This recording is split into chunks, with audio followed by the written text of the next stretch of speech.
Hello baseball fans, this video includes my all-time Dodgers team from 1959 updated through the 2019 season.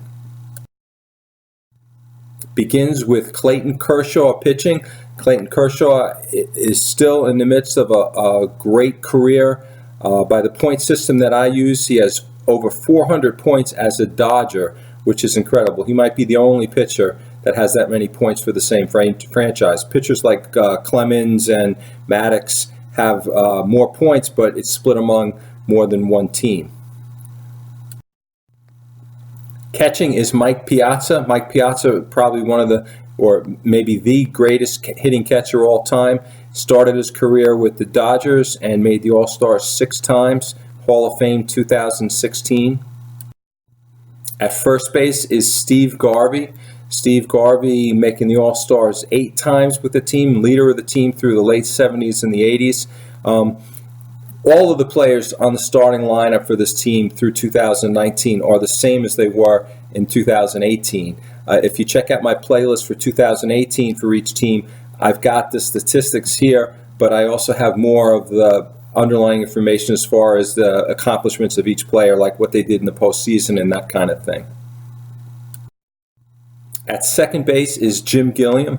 Jim Gilliam, an early player. He's the oldest player on the team now, or the one that goes back the furthest. I've concluded his stats from prior to 1959 because he played most of his career after 1959, but just to cut that off and not include the beginning of his career, I think gives a diminished view of his accomplishments. MVP in 1956. Right for now, he is the second baseman all time for the team, and he's hung on to that for 50 years.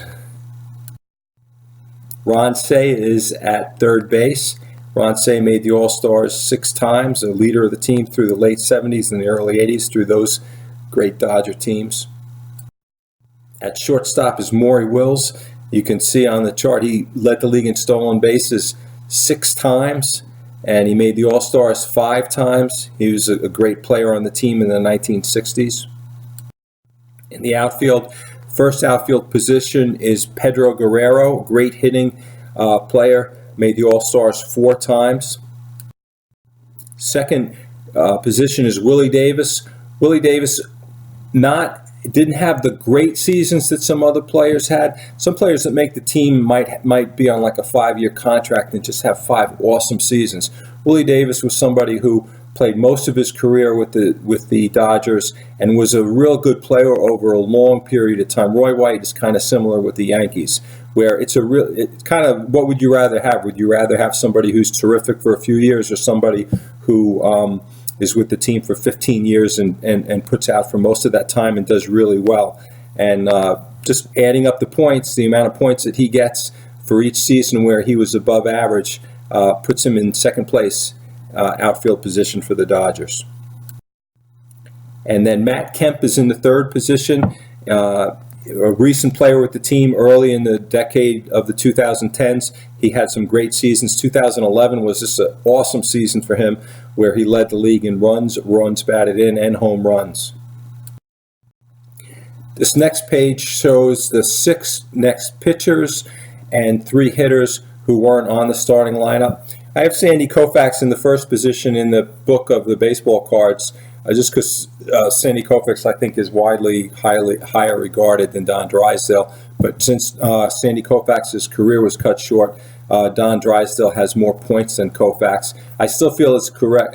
For the first couple of years when Kershaw passed Koufax in points by my system, I had Koufax still on the front page. But now I think Kershaw just has had so many good seasons that he deserves to be in the front page. If you want to know more about how I develop these points, I have a video, Al's all-time stat details, which goes into how the calculation is done, and that's part of the 2018 playlist. You see here the Dodgers have had several really good pitchers. The outfielders in the team had really good careers. Some teams have outfielders with higher points in these positions than the Dodgers for a long, one of the old franchises. But I think a lot of it is probably because Dodger Stadium is not really a hitter's ballpark. So you have some really good pitchers, but the batters don't have the stats that are quite as high compared to the rest of the league.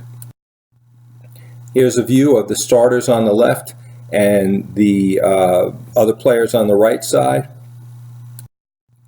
Here's a view of the statistics. You can see in the decade of the 2010s, Clayton Kershaw just dominated. He's much better than any pitcher in Major League Baseball during that period, according to this point system, which is based on ERA and number of innings pitched.